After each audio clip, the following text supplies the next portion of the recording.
Today, I have the pleasure of interviewing one of my favorite professors, Terry Bright Hedinger. She is an alumni of the University of Texas, one of the most accredited universities concerning chemistry. Terry is also a faculty member at both the University of Washington and Shoreline Community College. Additionally, Professor Bright Hedinger has over 20 years of experience in the field of chemistry. Lastly, I credit her for being a mentor in my own life and an inspiration as I pursue chemical engineering degrees. Terry, how are you doing today? Oh gosh, that's really touching. I'm doing great. We're having a good day, and it's so great to see you again. It is great to see you, and the weather is lovely. We're sitting outside, just kind of enjoying it, soaking in the sun. All right, so for the first couple questions, I want to go over just general career questions regarding chemistry, chemical engineering, kind of, what it's like being a chemist. As a female in the chemistry field, what has been one challenge you faced, and how did you overcome it? Well, I started in the chemical industry. I have a PhD in chemistry, and I did a postdoctoral studies in Germany and got a job in Germany. And in Germany at the time, and we're talking early 90s, it still was very strange for the men to have women around. So yeah, first of all, I was strange in that I was a woman, and second, I was strange because I was an American. I was working in Germany, and it was kind of hard to deal with the questions like, so when are you going to get married and have babies? Seriously, this is what somebody was asking me, and so I just it was annoying. I also kind of had the feeling that a lot of times the men in the industry, at least at that time, weren't really believing in the women, didn't trust the women to do their jobs. And we as women had to work so much harder to make us more believable in our in the career. Yes, I can do this. Yeah, maybe I'm not going to get on my hands and knees and crawl under that tank. That's what's that kind of a thing. But I am the chemist, and I can tell you what's going on in that tank, and I bet you I can tell you just as well as any of the other guys. So it's really getting the credibility and then the trust from the men, I believe. The other thing I noticed too, there was a lot of competition amongst the women. So the women amongst us, that we weren't a team of women like, how guys are this team. Yeah. Women were really trying to get the attention of the men, and didn't like to have competition of other women. It was kind of interesting. Again, this is Germany in the 1990s. When I get back to the U.S., we're in back to your question of what made it tough being a woman. I think too, at the time I was in my mid 30s, and I think a lot of women have that thought, oh, am I going to get married? Oh, am I going to have a baby? Oh, is this going to have any effect on my work? I think just worrying about that. I mean, I ended up not having children, but I think a lot of women have that thought, how am I going to fit this childbearing and child raising into my job? Like I said, I didn't have kids. I chose not to, but other women I know, that's just a very, very tough situation, having children and having a full-time job as a chemist or a chemical engineer. Yeah, it's definitely a big fork in the road. That's kind of when you're choosing, do I want to fully focus on my career and for job growth, or do I want to kind of just settle down and kind of take a back seat? But it was more of, can I do everything? And I think in the 90s, when I was in that situation where I was in my late 20s, early 30s, was more, women were out to prove to the world that we could do it all. We could run the business, and we could also have kids and have a husband and have everything. And I think a lot of women found that was incredibly hard to do. Even with a husband, it did a lot of did a lot in the household. Oh, which definitely. At the time in the 90s was not necessarily very popular for the guy. Definitely. Just to backtrack a little bit, so you talked about how you have a PhD, however you felt that you weren't respected among your male peers at the time. Yeah. How did that kind of affect you just in the day-to-day with your... I just, at the time, and this was Germany, and this was early 90s, it affected me in a way that I had to work harder and put on a persona. I couldn't be myself. I had to be more, let's say, serious and all. Now, when I got to the States, that was a different story. Everywhere I'd go, my customers, they're, "Oh, you've got a PhD. Oh, you know what you're talking about." I was one of few with a PhD, whereas in Germany, everybody I worked with were pretty much PhD chemists in the research labs. So it was more of a expected, whereas here in America, when I came into my position, it was more of, "Ooh, you've got a PhD. Wow, you must be smart," kind of a thing. So. Yeah, and then even to add on to that, do you think because of the difference of having a PhD in Germany and them kind of more so respecting and valuing school and education would be a big difference than being in America? Yes, definitely. Okay. I think in Germany in the early 90s, as compared to here in the US, they value more education. And as you looked at most of the higher level people in positions, they were PhD chemists as opposed to, say, MBAs. Because it was a chemical company that I worked for, and there was just a lot, just most everybody had a PhD in chemistry. It was kind of the norm. And if you look at the statistics, what's the country where most of the PhDs are being are educated, and that's PhD chemists, and that's in Germany. They have probably as many PhD chemists graduating per year as we do here in the U.S. because they know there's a big chemical industry in Germany and there's jobs. Yeah, I think that's a it's a very interesting point, and it opens a big dialogue of how we can kind of try and prioritize our communities and our country to kind of go towards that path. That's true. Yeah. All right, let's go on to the second question. Why did you initially choose to pursue a career in the field of chemistry? My dad, okay, and this is going to be a funny story, but it's true. My dad was a chemist. He would come home at night, and he'd smell funny, and he'd hug me. And I'd say, "Daddy, what are you doing? What are you doing? Why do you smell so funny?" And he says, "I can't tell you, it's a secret." And I think because he said it was a secret, that was making me curious to find out, what is he doing? Why does he have holes in his shirts, in his jackets when he, of course the chemicals were, so yeah, that big secret, that's what I was after. You were after the big secret of Definitely. what the smell was when your father came home. Exactly, yes. That's such a fascinating and touching story to hear about that, and it shows a lot about your youth and how you kind of interpret that and how it sparked curiosity within your mind to kind of explore that. Very interesting. All right. The third question is, how do you think you've made a change for good in your field of study? Oh, gee.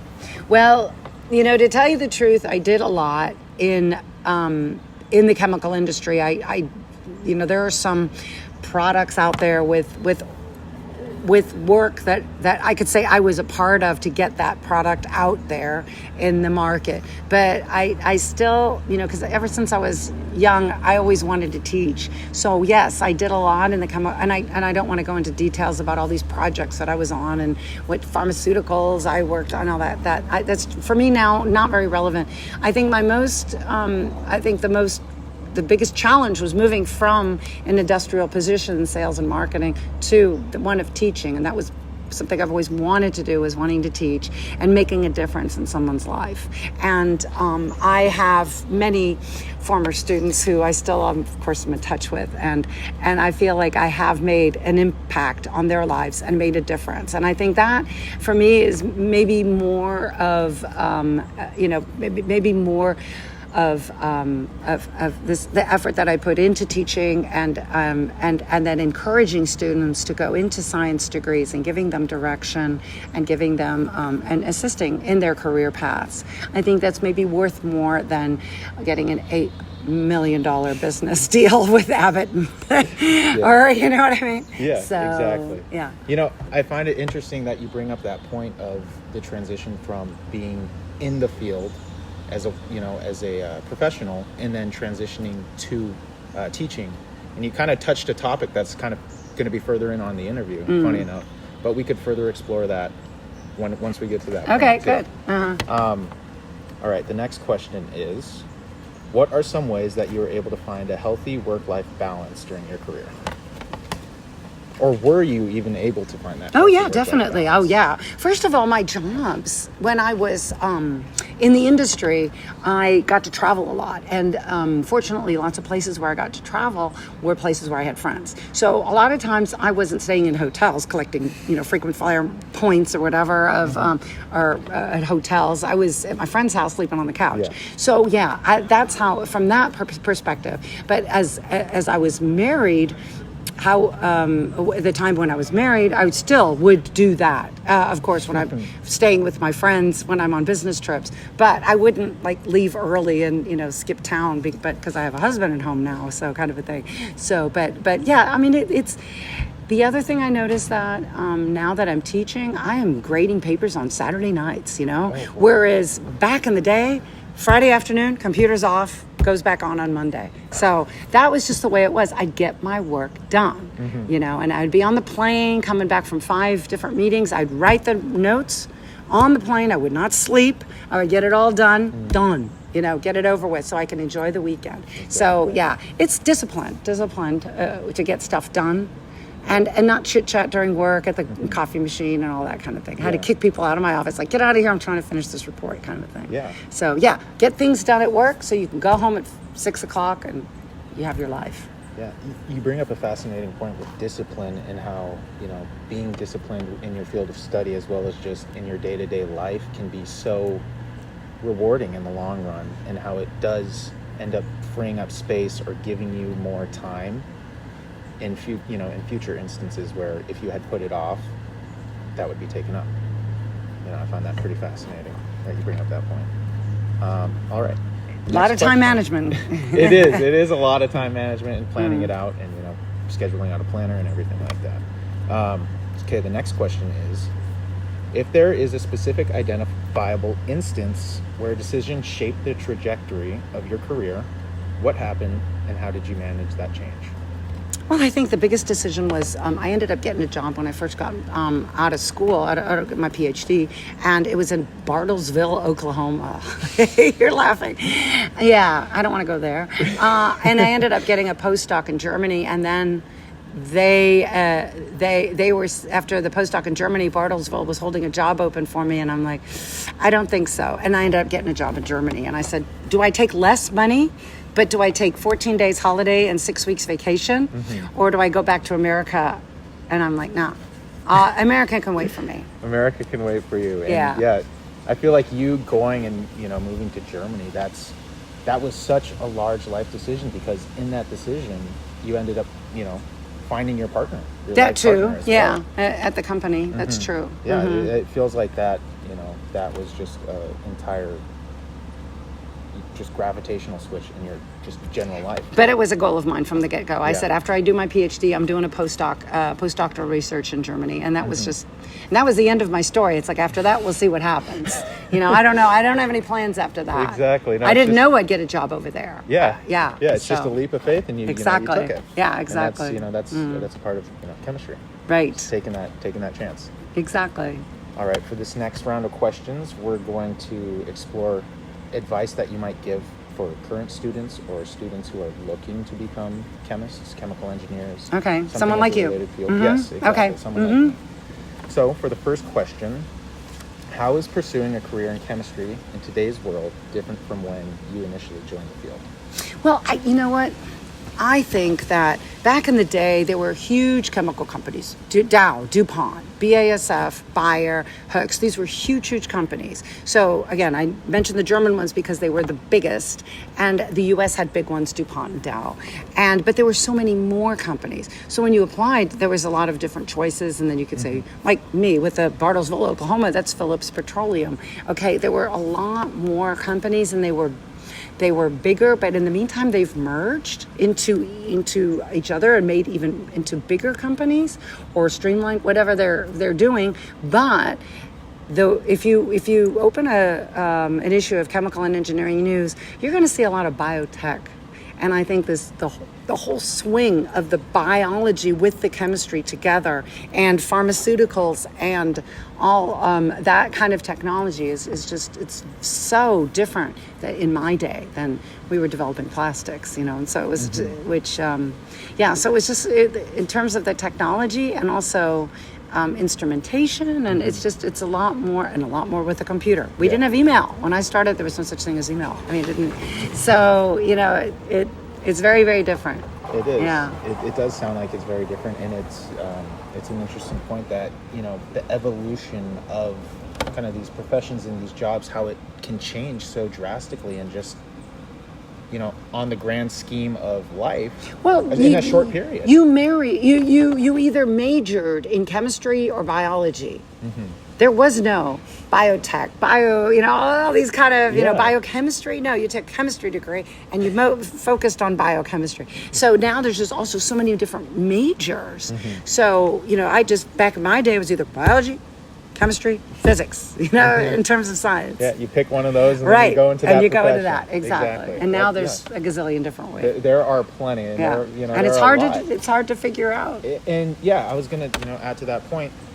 Do you think with the various amounts of options that are available to students nowadays, do you think we can get some sort of a fatigue built up because of the decision, and trying to isolate it and say, I want to do this instead of that, but then you're like, if I do that, it's going to close. It's like going to the grocery store and trying to find a box of cereal. Mm-hmm. How many thousands of choices do you have? And that's the thing. I think is somehow if you have less choices, you stick with one and go with it. Mm-hmm. But when you have so many choices, you go, maybe I can change to this, kind of a thing.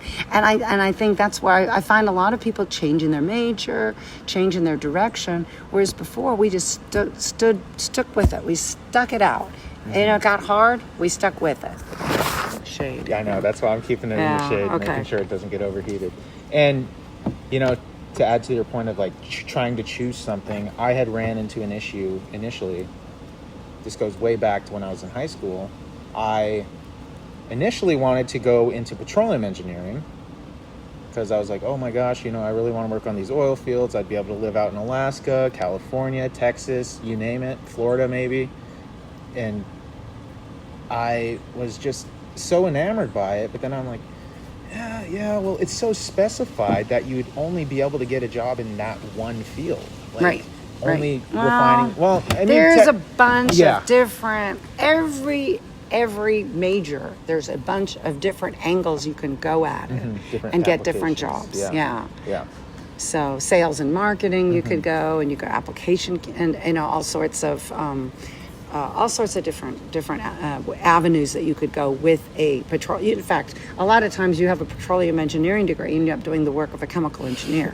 Exactly. So that's what happens quite a lot too. They kind of overlap. They do. Yeah. They do definitely overlap. It just feels that the petroleum engineers may be more specified just for working in the oil industry. But it's a very interesting point. All right, for the next question. What healthy studying habits did you adopt while pursuing your degree? I studied with other people, and I always tell my students, get a study buddy. Have a buddy to study with. Just send each other questions and go back and forth and test each other. Mm-hmm. And the thing is that you'll find that you'll know something better than your study buddy, and you will teach the study buddy, and the study buddy will know something better than you, and that study buddy will teach you something. So it's really, really important to study together. Yeah, I think you make you make a fair point there that it's very important to have someone that you can kind of bounce ideas off of. Exactly. Or just watching videos on YouTube is not going to get you what you want. Definitely not. That's not your study buddy. Because you need that, that general one-on-one human interaction to kind of further pursue your goals and your skills and refine them. Exactly. And have someone be able to, rather than, I'm going to watch this video on YouTube and I'm going to do this right. You need someone who's going to combat those skills and say, well, maybe if you did it this way in a slightly different and that's method, the other thing is finding another way of doing things. Mm-hmm. So, and that's where you need the study buddy to kind of give guidance. Exactly. Are you getting one? Do you want to move over to that bench? No, it's okay. Okay, I'm all good. All right. All right. For the third question. And you got 20 questions, and we're on 3. Oh my God. No. So this is question number 8. Oh, okay. It's the third question of this section. Okay. All right. We're all good. All right. Good. So, in what ways did you prepare for the education process as well as the establishment of a career early on? Early on? Yeah.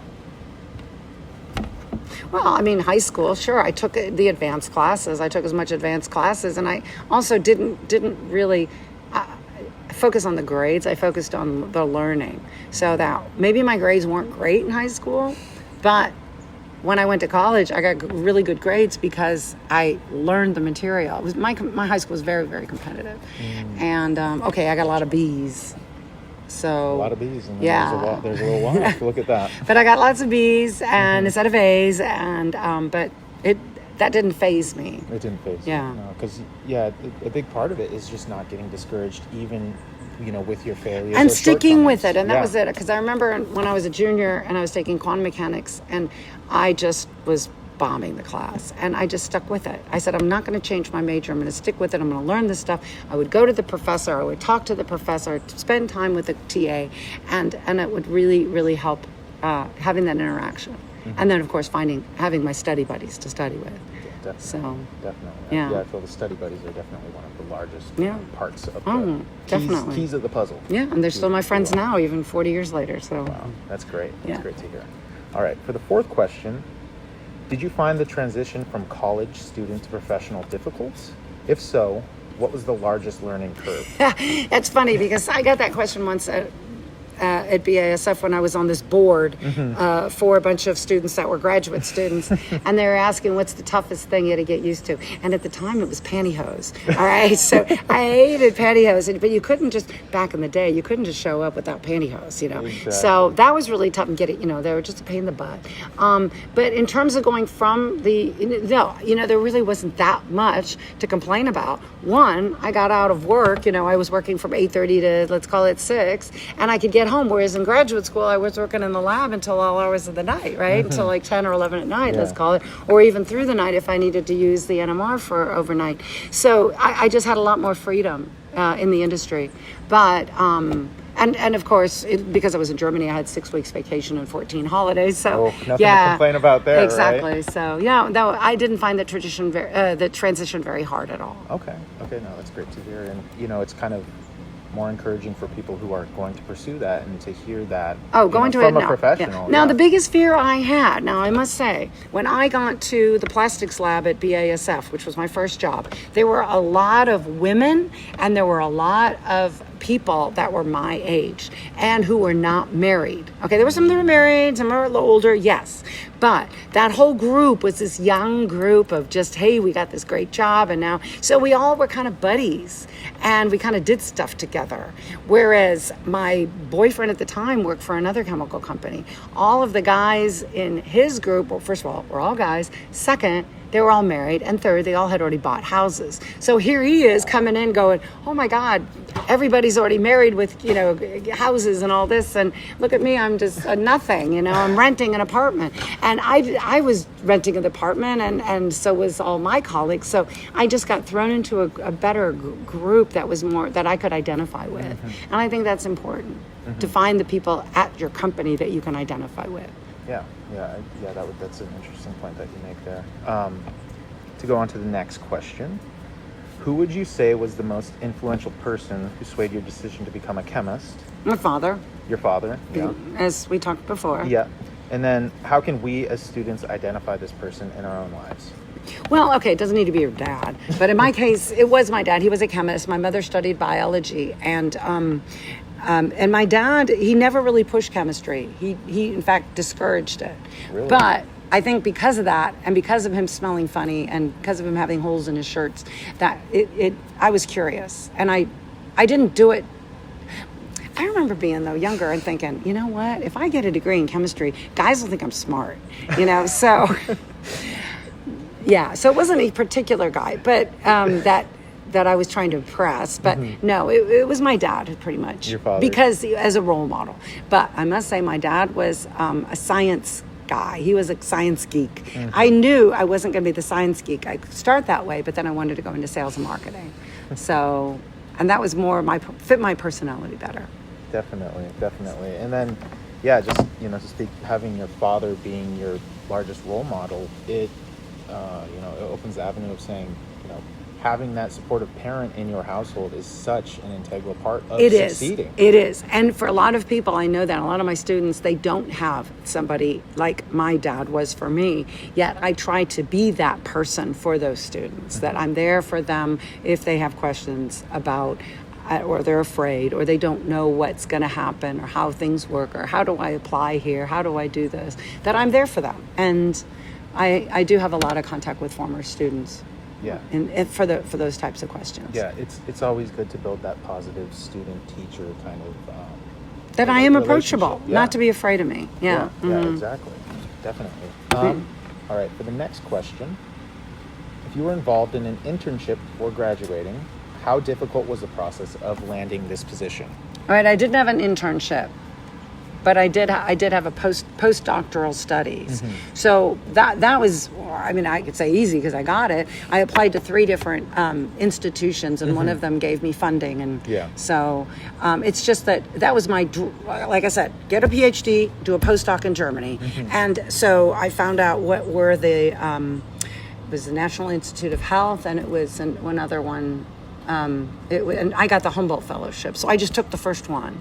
And then took that, and it took me to Germany. So yeah. So what is the Humboldt Fellowship? Humboldt was a fellowship. Actually, it's they put it together after the war. So it was reparations for Germans, for the Germany paying, so to speak, Americans to come back to do studies back in Germany as kind of like payment for what the Americans did after the war to build Germany back up again. Oh, wow. So what we're going to do is we're going to help you guys by getting your graduate students to come to Germany and do work over in Germany. Thing is, not that many people. Well, I mean, not in chemistry. Well. It depends on what the subject is that people want to go to Germany to study and do postdoctoral work. So I just I could already speak German. So for me, that was like a no-brainer. This is where I want to go. Exactly, definitely. And then let's move on to the next question. As you transition from your professional career to now serving as a professor, shaping the next generation of chemists and chemical engineers, what did you find was the most difficult obstacle you had to adjust to? Okay, holding back. All right, I told you I came from New Jersey, and it's like we're in your face, right? It's like, what the hell's wrong with you? Why didn't you come in here on time? Why didn't you turn in your papers on time? Stuff like that drives me crazy. You know, I was just telling you. I'm giving an exam. Show up for the exam. I mean, what do I have to do? Write you and say, not you, of course, Tom, but these students that just don't even show up. Oh, I didn't read your note. You know, it's like no. What I'm finding, it's getting very, very frustrating, is the lack of attention that the students are, or is it me? You know, I keep saying, is it me? Do I need to write another reminder? You know, so okay, you're having an exam next Thursday, and then on Wednesday, okay, there's an exam tomorrow, and then on the day of, good luck on your exam. Remember, I mean, how many more announcements do I need to send after the exam's over? Somebody, I didn't know there was an exam. And this is what just drives me crazy. Yeah. And I'm sure that any parent probably hears that. I don't have a kid, so I don't have to deal with that. I didn't hear you tell me that, you know, so that kind of a thing. So maybe I don't have that patience. So that's probably my biggest issue. You know, I was going to say, you do make a fair point there. Do you think, as funny as it sounds, do you think because you didn't have the experience of raising a child, do you think it made you kind of have less tolerance for kids not kind of like for students not being showing when up? I talk to other instructors, they also have, you know, their kind of, and I've had to learn, oh, I am so sorry, I didn't know. You know, I had to come down and say, what the hell's wrong with you? You know what I mean? So I have to kind of change I have to back down on my New Jersey-ness. It's definitely it's definitely the difference between, you know, East Coast and West Coast kind of lifestyle, teaching, and the way of and interactions. Not even teaching, just the way people interact with each other and how tolerant they are of criticism. Here, it's very difficult to criticize people. Yes, it can be. It can be. All right. To wrap off this section, if you could leave one piece of advice for future chemists, what would you say to them? Stick with it. It's going to get hard. Quantum mechanics is hard, okay? If you're going to do bad, then it's okay. You'll do better as the class goes along. Just give it everything you got. Talk to your professors, talk to your TAs, get help, go to tutoring, just stick with it. If this is your goal and this is what you want, go for it. Don't let anybody get in your way. Yeah, I think every chemist, chemical engineer, even civil engineers, I think that's a very positive. Any engineering, actually anything you want to pursue. So anything stick with it. Anything that requires 60 hours of schooling time and just dedication, right? Entire dedication. Yeah. Stick with it. You can do it.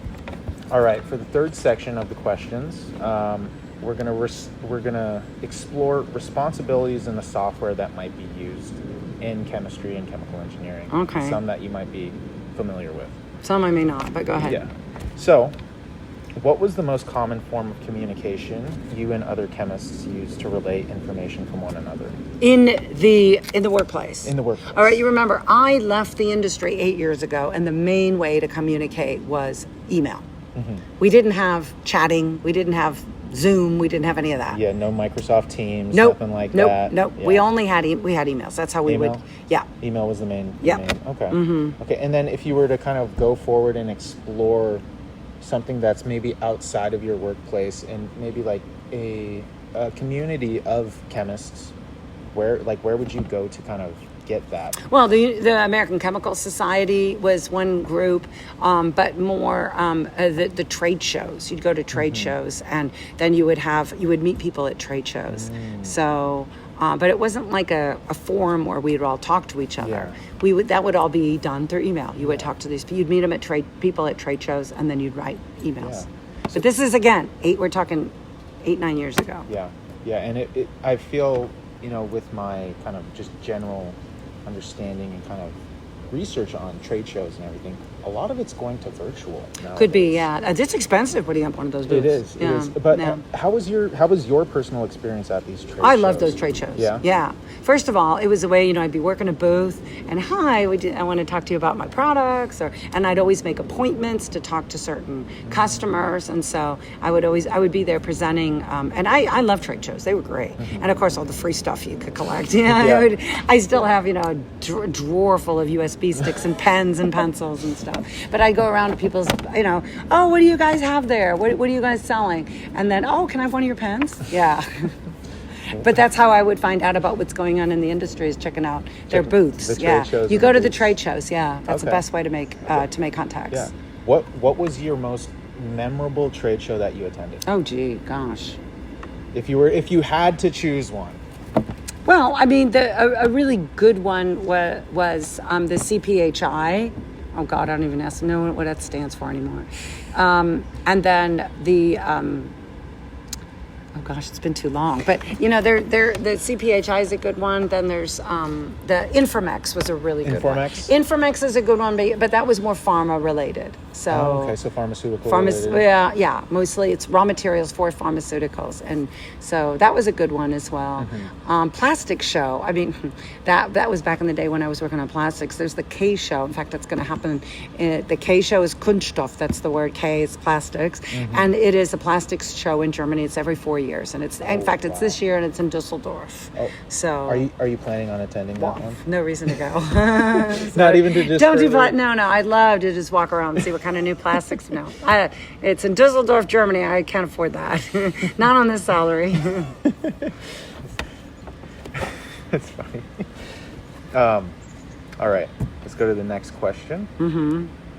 What did your average workload look like on a day-to-day basis? Additionally, what has been one of the more challenging days that you faced in regard to your workload? And, all right, so one workload of your hardest days in the chemical industry, all right, was essentially organizing deliveries or products or developments with my team in Germany, and that's what I would work on in the mornings. In the afternoons, I would talk to the customers. The most challenging was, and I'll give you a good example. So I get a call from Dow. Dow's like, we need more catalysts, and because our plant went down. And I said, oh my God, what happened? Raccoons came into the plant and they bit through something and just caused a spark. Of course, killed the poor guy, and their plant went down.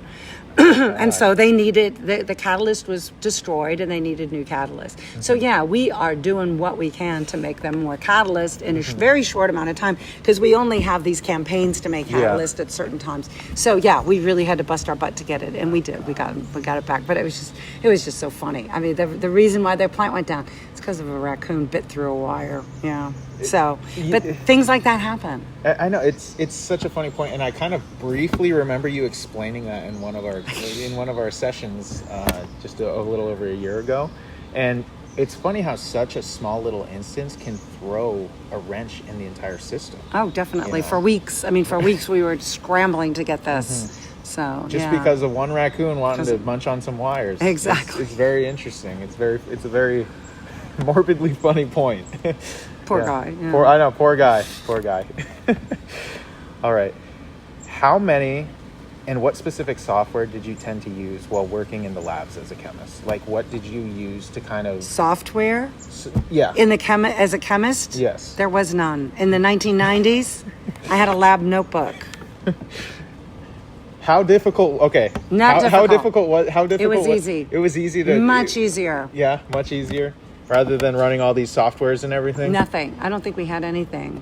Wow. No. Because it was right during the entry into the tech boom. Right. I mean, email came about, like, at least in Germany, maybe 93, something like that. Yeah. So when I first started in 1990, I don't remember any technology. No technology. Yeah. Okay. It worked. Yeah. And then, well, since there was no technology, what were, like you said, lab book, what were some of the other alternatives to keep all of this information together? Whether it lab be notebooks. Lab notebooks. Mm-hmm. That was the main one? I guess so. I mean, I can't remember. It's been a while, but yeah. And that's the only time I worked in the lab. I mean, I still have all my lab notebooks when I was doing my doctorate work. All lab notebooks. Wow. All written. Yeah. I mean, you got to think, when the Mac came out, when I started graduate school, all right? Nobody knew what a Mac was, okay? Yeah, the Mac was brand new technology. Exactly. Mm-hmm. Yeah. The first one with 128K, So, to add to this question, how do you think the introduction of software, of all of these softwares and all of this access to this information, whether it be through the web or through... I just think it organizes everything more, that you could find things, you could get into... so you get out here in the shade. Yeah. I mean, it's really hard for me to say, because I didn't really work in the lab. In that in a time where we did have, but I know that what a lot of the documentation is being put into systems, so that is probably going to be more effective, because there's always going to be a chance of error either way, by entering the data or by writing it down, and then somebody not being able to read what the person has written. Yeah. So there's always going to be some sort of margin of error. But so do you think having the access of these softwares, where all you have to do is essentially all you're doing is plugging in the values of these chemicals and what you're using, like whether it be the grammage, and it does the math and information for you, do you think having that access has benefited, or kind of given chemists too much of a crutch? Well, yeah, I think that you should ask yourself, is this right? And that's why every time, especially with gas laws, remember when I was always saying, all right, what happens if you increase the temperature? Okay, your pressure should go. Yeah. So you have to then, does this make sense? And you think about a balloon, and you think about, what are you doing? If you're holding the pressure or whatever, just as an example, in the class, I always say, think, does this make sense? And think about that. And I don't think people think anymore. I think, I know this from doing X-ray crystallography, that is something that we used software for, to be able to figure out the crystal structure of a molecule. And I think, too, it's become more, you don't need the experts anymore to be doing things, that people can be taught this, because you have all these programs, and you have all these systems, and that you don't need the experts as much anymore. So yeah, it's interesting, because a lot of what you said is finding out how to work the program rather than finding out the science behind the chemistry. Exactly. Yeah. And then you don't ask yourself, is this correct what this thing just spit out? Yeah, exactly. And then I feel having that peer review and having someone be able to look at it and do the same exact work that you're doing. When you get your bill for your Visa card, do you check to be sure? Do you go through, check all your stubs and check them down to see if they're real? I do. Everybody thinks I'm anal. I'm like, no, it takes 5 minutes. I take all my receipts and I check to be sure that, that the restaurants have booked the number right, that kind of a thing. Yeah. Nobody asks that question anymore. They just say, okay, if Visa sends me a bill, it's got to be right. Right? Yeah, and do you think being kind of inquisitive and saying, okay, let's do a little bit more research on, even if it is just a regular old, card bill, saying, okay, let's go through everything and see if it's correct. Do you Exactly. think, that kind of shows your pursuit in the industry and being very critical of the work? Well, I'm not saying I'm not being critical, but I'm just saying, thorough I'm just saying, wait a second, let me just double check this so that I have peace of mind that this is right. Yeah. If you get a bill for $5,000, you want to know why. Exactly. Yeah. No, you definitely do. All right. For the next question, do you ever have to peer review other colleagues' research? No. No? Okay. I'm not in a position, I'm not involved in that at all. No, okay. In this job. And I was in research, I pretty much was independent. Independent. You would independently do your own, and you Right. would kind of look at sometimes other... we'd read the papers to be sure that the reports were written correctly. Somebody okay. checked my English. Somebody checked my German, and I checked their English, kind of a thing. Okay. But not necessarily for content. Okay. Okay. And then, what did you identify as the best way to keep track of all of your responsibilities for the workday? Oh, I was big into, I have one of those planners and I write stuff. I still do that. I do not put it in my phone. I write it down. I make lists. I'm a big list maker. Yeah. I mean, I've recently found out that, having that pen to mind kind of interaction, writing it down is so much more beneficial rather than typing it up, because I feel that our generation and just young people in general, we use our phones so much that we're kind of numb to it. And even if we do type it out, it doesn't completely register. It doesn't register with our I think mind, you're right. but because of the way that, writing it down, it really sticks with.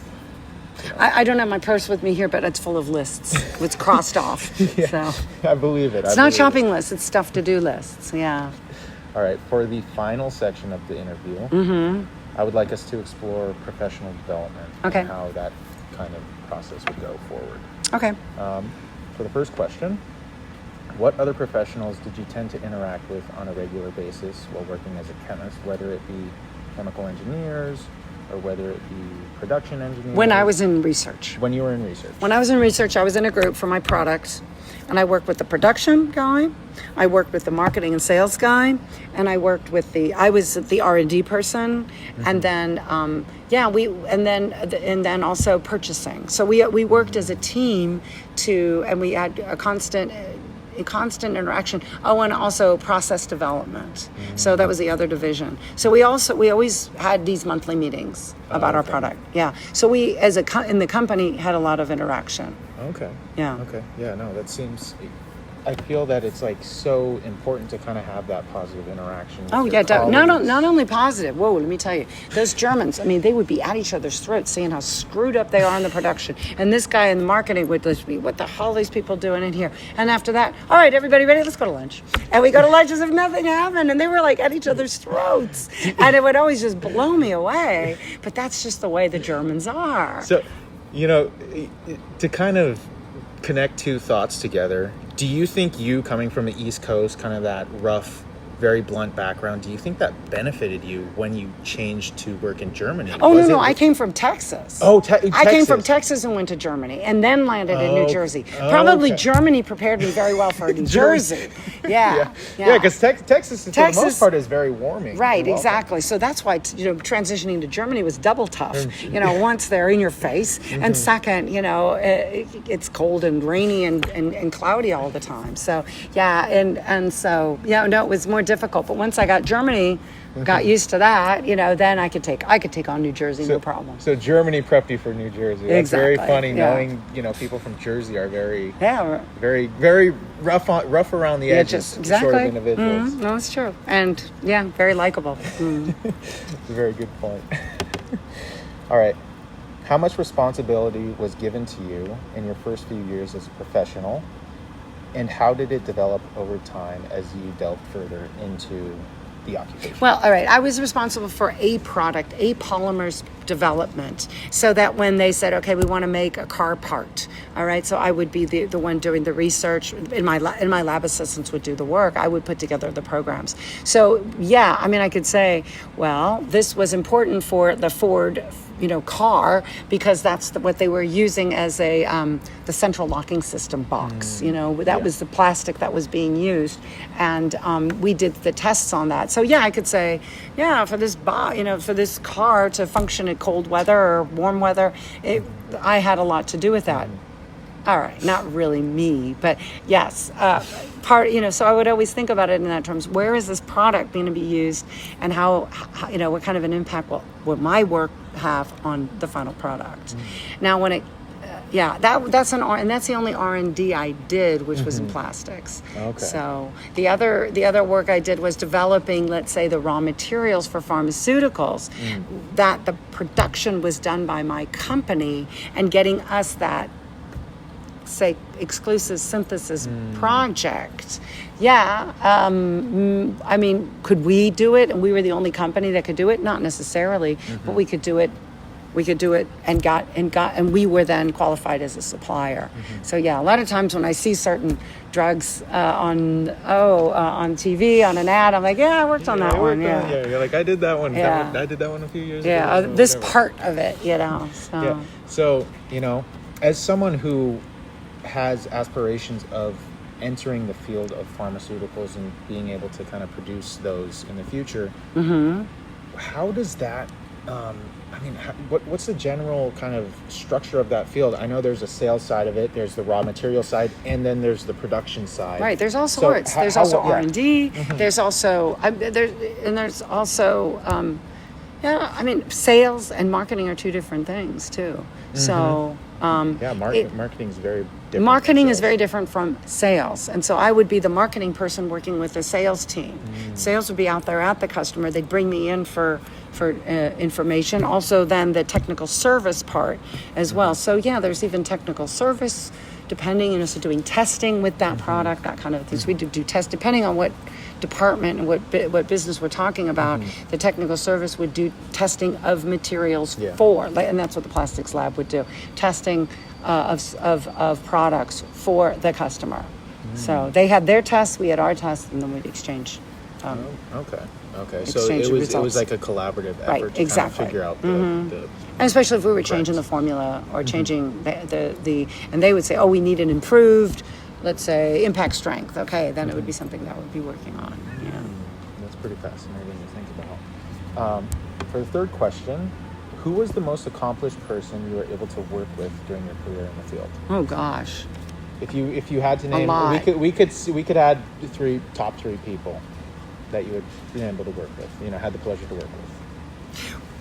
Well, I hate to say this, but my husband, he was the one that organized the job for me in the U.S. as a boss. But I then fell in love with him, which is not the right thing to do because he was back in Germany, right? So he was very, very influential because he was full of energy, and I loved his department, and he was the one that organized for me a job to work in his department, but that job was not in Germany where he was, but in the U.S. So he was very influential in that sense. Let me think about that. I had a lot of bosses who gave me a lot of space because they knew I was the industry expert, and they just let me do my thing. So I had a boss when I was working at H.B. Fuller. He was great. He would just say, Terry, you do whatever. You're the expert. I've got to believe. And this was always the thing. You're the expert. You're the one that knows your field this well. I've got to trust your judgment. Which, would say that is like, oh, wow, that's great. A lot of times they always have to double check everything. No. This guy would trust me. So that boss was also really good. good. I mean, I've had a lot of good bosses. I had a lot of horrible bosses, but I've had a few let's just say I have had a few horrible bosses, but most of the time they're very, very straightforward. And a lot of them, in fact, one of them just came to visit. He was my vice president. He was my boss's boss's boss, but he just came to visit with his wife, and we were in the mountains together, and I've always had a good rapport with most of my former colleagues and bosses from the industry. Yeah. That's good to hear. Do you think being given that freedom and that independence, when they really believed in your skills, do you think that gave you more courage as well as just more confidence? Oh, definitely, yeah, yeah. Well, it kind of scares you at the moment. Whoa, you're going to trust me? But then, it definitely gave me more confidence. Say, all right, now look he's right. I know what I'm doing. You got to listen to me. He's, and the fact that he didn't go check anybody else is like, okay, good. So I know that he trusts me, and that we have that rapport. Yeah. So. Yeah. It could be polarizing given your initial experience going into the field. Sure. Being the woman in the job, and then them also having them continuously. Really, why did you get a PhD? Don't you want to have babies? This kind of thing. Yeah. Which is in Germany. Again, it's Germany. That was not. That was not. I never had that question here in the U.S. Yeah. It's very interesting. Very interesting point. All right. For the fourth question, in what ways did you find yourself growing as both an individual and a professional while working in the chemistry field? Well, I also think I became more tolerant. No, patience. I think patience. I also noticed that women always like to be the boss, right? And so I had to realize that I have these great ideas. Okay, you guys, we're going to do this, and I had to stop that and say, all right, let's see what the others. Wait a minute, maybe we can use what I had to sit back and not just blurt out, "This is what we're going to do, guys," and because then they would just kind of push me to the side and say, "Come on, don't listen to her." So I had to be a little bit more, let's see, I guess it was called team oriented, and also more, I had to push back. I had to push myself, although I had this enthusiasm and this energy, I had to push it back and wait, as opposed to just blurting out things and saying, "This is what we're going to do." Yeah, kind of slowly build up to that kind of energy. Make them think it was their idea. Yeah. Exactly. Or make them think that it was all of our idea. Yeah. That's a big part of it. All right. To wrap off the interview, during your rise, what would you argue is the most integral way to make yourself stand out and gain a reputation among peers? I think a lot of it is personality. That you do, being friendly, being approachable, being there, not sending emails, getting up out of your office, walking down the hall, talking to the person. And I think that, we've become so dependent on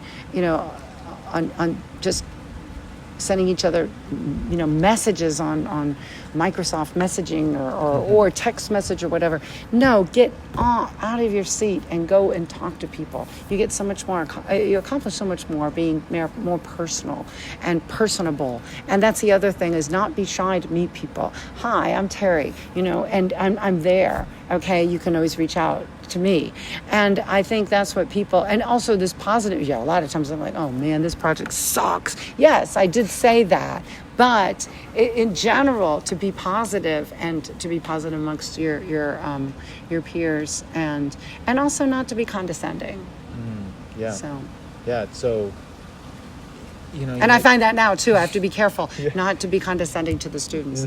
You make a good point there when you can't get demoralized in the field and just be like, oh my gosh, this is so difficult, when you can't see an end in sight to the product, the projects or research that you're working on.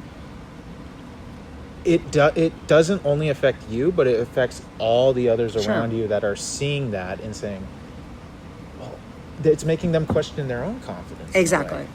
So always staying positive, always saying, we'll find a way to get this done. Yeah, when there's a will, there's a way, right? Exactly, yeah. Same with getting an A in chemistry. Exactly. All right, Terry, it was a pleasure interviewing you. I really appreciated your responses. Is there anything else you'd like to say before we get this interview all finished up? All I'm going to say is it's going to get tough, and you just stick with it. Ton, you can do it. You can make it. Just stick with it. And I have confidence in you that you'll do. And you can always reach out to me if you need some guidance. especially when it comes to looking for a job or an internship.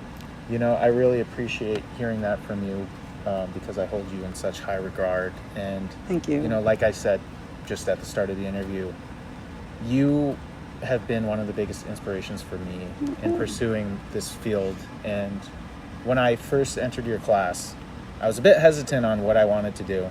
I thought I wanted to be an accountant. I thought I wanted to do this, that, blah, blah, blah, whatever.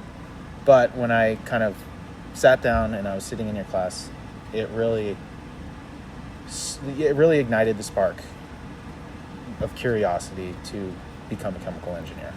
But I think in that class, and as we spoke before, it wasn't just me. It was all of that class. That there was this combined energy from everyone that I think everybody got a sense of teamwork and excitement about. It wasn't just me making chemistry exciting. You guys together were making chemistry exciting. Yeah. So Yeah. it was a great class, and I so enjoyed having you in class.